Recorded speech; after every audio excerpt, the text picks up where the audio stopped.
I'm Josh with Driver Motorsports. This is our R32 GT-R customer car that we brought for SEMA 2022. The GT-R for us was a very iconic car. We weren't allowed to have those here in the United States like most people understand. Chris Driver, the owner of our company, started importing these cars probably 2013, 2014 timeframe as they started getting legal. And then as the market demand started climbing and he started getting more of a reputation, Driver Motorsports really became more of a Japanese importer. And then as time progressed, he hired a couple of us that are more fabricators and specialists, and we started doing customer builds. So we'd source the cars, build the cars, and it snowballed into what it is now, and here we are at SEMA. The owner's name is Brad Nielsen. He's out of Utah in the United States. This was the first GT-R that he had ever purchased, and this was around 2019 timeframe. So we bought the car and decided he wanted to do some stuff to it, and it just got bigger and bigger. And then when we partnered with some of the other big brands like SS Active, for example, we were like, hey, let's make this a SEMA car for 2020. Well, then COVID happened, and the delay and the shortfall that came with that really slowed this car down.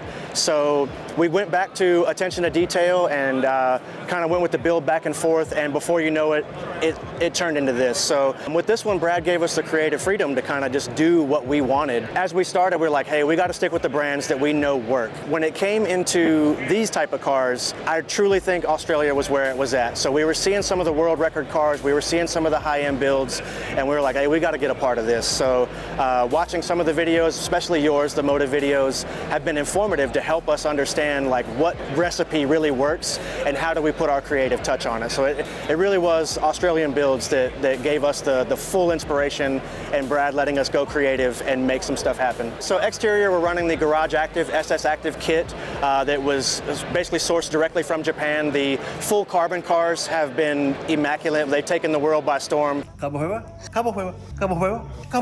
This is the first Garage Active car built inside the US. So it is a full SS Active kit. It is the FRP, so non-carbon. It is the fiberglass kit. Carbon front splitter, sides, carbon side extensions, the N1 spats, the rear bumper.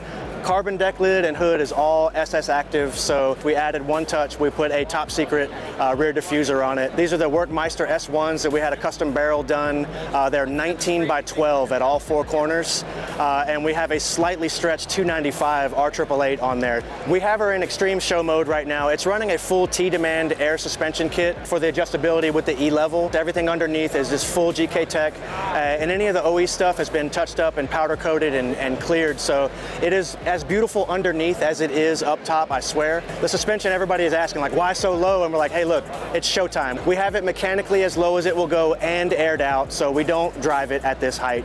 We have a pretty cool team of Driver Motorsports guys, and there's a lot of brain children that kind of work together to come up with this, so it certainly wasn't my idea or any one person's idea, but I got to throw a huge shout out to Dan at Driver Motorsports, who has an eye for CAD design.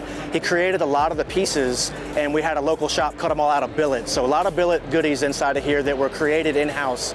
And same thing with the carbon floor inside of our trunk, that was made in-house. Went with the Brad Urister 2s. Brad is a very tall gentleman, so we needed a seat that he could actually, comfortably sit in. Everything else was either carbon creations or a couple other brands that, hey, we found and made work, and then complemented some factory pieces with some of our own touches. For example, the dash cluster surround, we're using an AIM digital dash, but where we went was the CAN Haltech pad.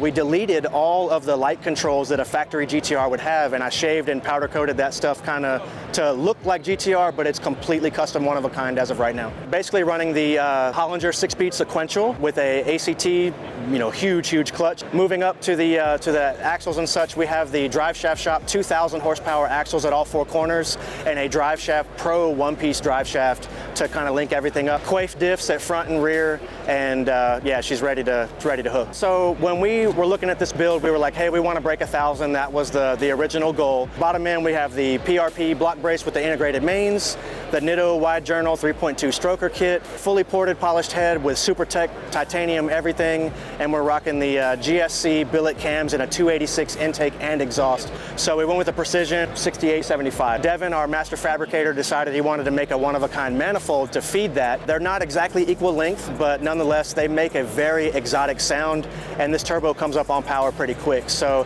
that kind of feeds the hot side of there. Everything is Vibrant Performance as far as our titanium work going to the intercooler, the plenum itself, the throttle body, the fuel rail, all Hypertune goodies. Running some ID 1700 injectors. We made some friends with some of the guys over at PRP. Herman particularly helped us out and sent us a trigger kit for this car, and we just went wild. And then we were like, well, how are we going to wrangle this beast?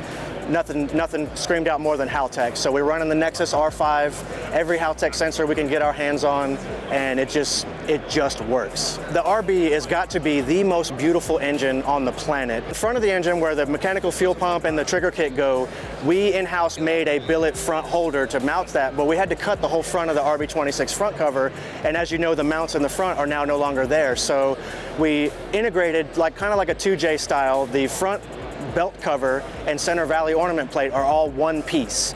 So with the twin turbo car now being a single, we cut away and added metal to that little twin turbo duct cut part.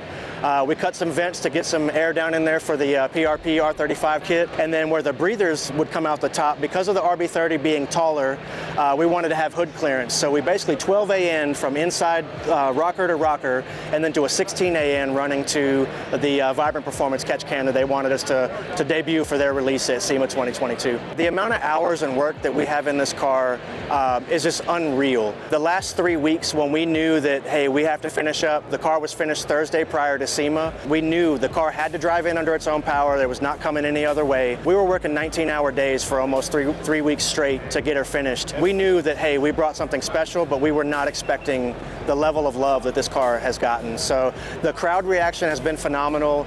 The YouTube royalty that we've seen come by, I mean, even pro Formula Drift drivers have come by here and they're like, this is the wildest thing I've ever seen in my life. It can't possibly run. And we're like, nope, it absolutely does. You know, we are capable of building some of the wildest things that you could imagine. Just give us our creative freedom and this is what we come up with. So we still got the flat foot shifting to sort out. We still have the nitrous to sort out, some dialing in to do the racing that he wants to do. I just want to say thanks for having us. We love you guys. We look up to you. Thanks to all the Driver Motorsports team. You know, it was a huge collective effort and everyone put in such hard work. Getting to stand here and take the thanks in person, I just want to tell them, hey, they're right here.